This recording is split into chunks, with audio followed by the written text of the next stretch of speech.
Thank you. I'd like to call the July 5th, 2022 Health and Human Services Committee meeting to order. Madam Clerk, please call the roll. Alderwoman Green. Alderman Gunther. Here. Alderwoman Middlebrook. Present. Alderwoman Rice. Present. Alderman Todd. Chairwoman Negracia. Present. For present, you have quorum. Thank you. We will move to approval of the minutes. A copy of those should be in your Google Drive folders, and I would entertain a motion to pass out the June 28th committee meeting minutes or approve them for that date. So moved. Second. Madam Clerk, please call the roll. Alderwoman Green. Alderman Gunther. Aye. Alderwoman Middlebrook. Aye. Alderwoman Rice. Aye. Alderman Todd. Chairwoman Negracia. Aye. 4 aye votes. Thank you. By your vote, you have approved the minutes for the June 28th, 2022 meeting. Alderwoman Middlebrook, would you mind taking over for the board bill and resolutions for review? Absolutely. Okay. I'm ready when you are on item 4, Board Bill 69. Okay, Madam Chairwoman, you can go ahead and start with Board Bill number 69. Thank you very much. Board Bill 69 is an ordinance that would authorize the city's Department of Health to enter into a subaward agreement with St. Louis County. This would allow for, over the course of 3 years, 2 community health workers that we would be working alongside the health department with. And I've got Craig Schmidt from the health department for more specific and detailed questions. Craig, if you'd like to add anything, please do so. Sure. Thank you, Chairwoman, and thank you, members of the committee. So this is a great opportunity. As you all know, we do work closely, despite what you might hear otherwise. We work closely with St. Louis County, particularly in the areas of public health. This is a great opportunity that St. Louis County is providing to us and to other partners. They received a grant of something like $4.7 million from the CDC for what's known as a community health worker community COVID resiliency grant. The dollars that they are sending to us are $106,731 per year that would allow us to employ, they would actually be city employees, community health workers who have community credibility, obviously, but they also have some additional training they can go through the St. Louis Community College as part of that. And so they would be working along with us for 3 years in the areas of chronic disease, which is an important area, obviously, that we need for such things as asthma and diabetes and things of that nature. Part of this is working with others like Beyond Housing, as well as St. Louis County, and then working with University of Missouri St. Louis for some of the data pieces, and also working with the community health workers themselves, who have a great organization and are becoming a force. So the idea is that they should be the folks who are in charge of their destiny, and we're trying to make sure that community health workers are more greatly respected. Part of that involves, from my own personal perspectives, means in the future paying our community health workers more. Currently, they are classified as community health aides, and I don't think we respect their capacity well enough. And this is part of that, but they would be working with us in a very important area. Thank you, Madam Chairwoman. I don't have anything further. Chairwoman, if you would like to have the committee ask questions, I'm sure Craig and I would be happy to answer those. Okay, thank you. We will go and start with questions. Alderwoman Green. Thank you. No questions today. Thanks for coming and presenting.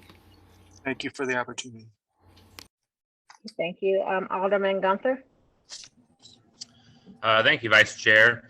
My only question reading the bill was that so the money is split into 3 equal parts, 106,000 each year, but it Right. says the first year is Right. just till August of 2022, which is 1 Yeah. month. So are we Yeah. reimbursing ourselves or what? Yeah, so obviously they have the same sort of issues with delays in processing that we do, every jurisdiction does. So this started out some time ago. They're going to have to seek an extension. So the only thing at this point we're counting on are those 2 years, but the expectation is that it would end up being 3 years. But yes, that's absolutely right. Yeah, only 1 month, and actually, you know, yeah, 1 month. Okay, that was my only question. Thank you. Thank you. Thank you. Alderwoman Rice. No questions for me. Thanks. Thank you. Alderman Todd. Okay, thank you. I have no questions. So Chairwoman Ingracia, do you have anything in closing? In closing, I would just ask for your favorable consideration to pass Board Bill 69 out of committee today. Okay, thank you. Sharita, can you please call roll? You need a I'll make motion a and a motion. second. Oh, I'm sorry, make a motion to I'll pass make a forward. motion. Okay, second. Thank you. Now, Sharita, can you please call roll? Alderwoman Green, Aye. Alderman Gunther, Aye. Vice Chair Middlebrook, Aye. Alderwoman Rice, Aye. Alderman Todd, Chairwoman Ingracia, Aye. 5 aye votes. Thank you. Okay, Alderwoman Ingracia, this has been passed out. Do you want to move on to resolution number 46? Yes, thank you very much, Madam Chair. Resolution 46 would, if it passes out of committee today, would allow our committee to form a subcommittee for investigating and making some recommendations for long-term healthcare facilities. As many of us know, COVID-19 has had a really big impact on a number of sectors in the community, but definitely with specificity, healthcare providers and frontline workers have really struggled in some really difficult and concerning conditions. And so this committee would work with this health committee and then report back to the full board at some point regarding things like staff training, equitable pay, advocacy for worker safety training, and anything else they might find important. I've got a speaker, Ashley Mosley from SEIU here today. Madam Chair, if it's okay with you, I'll let her speak and then we can do a Q&A with the committee. That sounds great, Ms. Mosley. Hello, my name is Ashley Mosley. I've been a cook at Crestwood Healthcare Center for about 15 years, and I'm also a CNA. The nursing home industry is losing workers faster than ever. Workers like me and my coworkers have been pushed to the limit to keep this industry hanging on by a thread. It's women like me of color that are doing these jobs. We're overworked and underpaid, and I don't think it's a coincidence. The care work that we do and the services that we provide have been dismissed and devalued due to racism and sexism. It's time for workers of every race and every background to be respected, protected, and paid. Since March 2020, the healthcare industry has lost workers at an alarming rate. Short staffing in the nursing homes and other long-term care facilities is playing a significant part in the quality of care that we provide to our residents. When we're covering the jobs of 2 or even 3 people, it's our residents who suffer. When we can't answer call lights in a timely manner due to short staffing, again, it's our residents that suffer. We were caught off guard by the spread of COVID-19, and many workers left for fear of their health and safety, or even for their loved ones at home.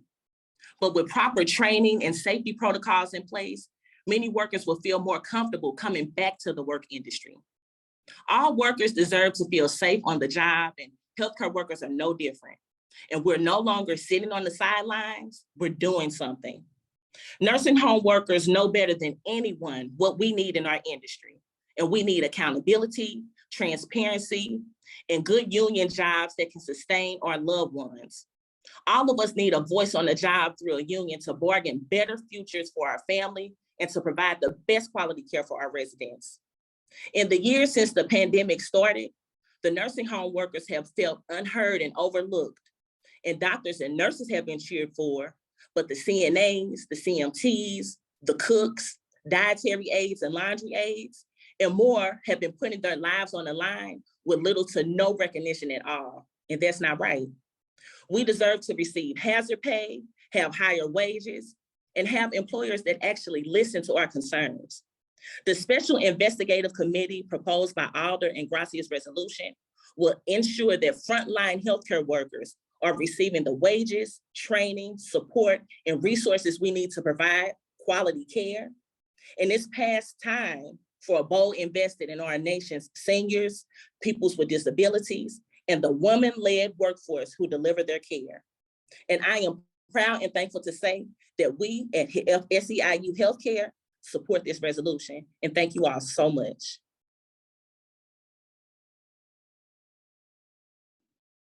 Thank you so much. We will go now to questions from the committee. Alderwoman Green. Thank you. Are these questions for Ashley or for the sponsor? Or does it matter? It doesn't matter, both. Okay. Once we pass this, when do we anticipate this starting? I think that because of the summer break that we can do some outlining of what we want this to look like, but really dig into it once we come back in September. That will also allow us to start talking to people that we think might be smart fits to be on the committee because of either expertise or stakeholder involvement.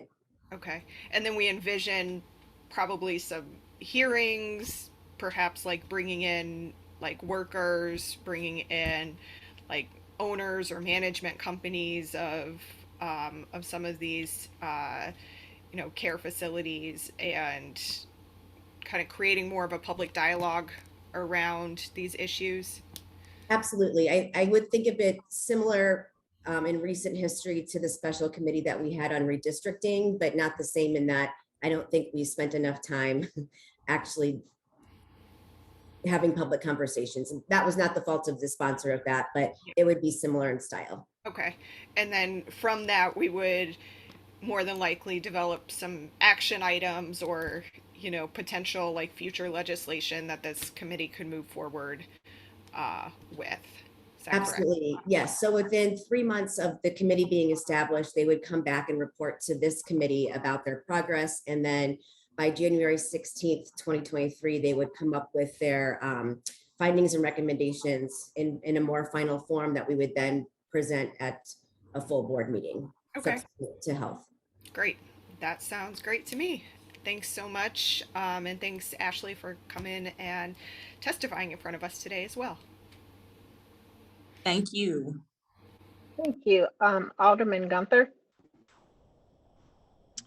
No questions. I think this sounds like a wonderful idea. I know speaking with SEIU representatives before, there's quite a few issues over the pandemic that need to be addressed. So thank you for your work, Ashley. Thank you for representing all the healthcare workers. And I fully support this. So thank you much.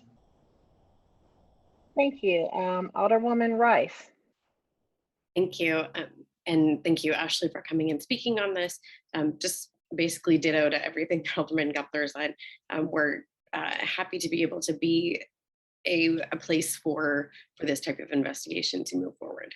So support for the resolution. Thank you, Alderwoman Gracia. Thank you. Alderman Todd. Okay, thank you. And I have no questions. Just comment. Thank you, Ashley, and thank you, Alderwoman Gracia, for bringing this forward. Working in the healthcare field, I absolutely agree with everything that Ms. Mosley stated. So I think this is a great idea.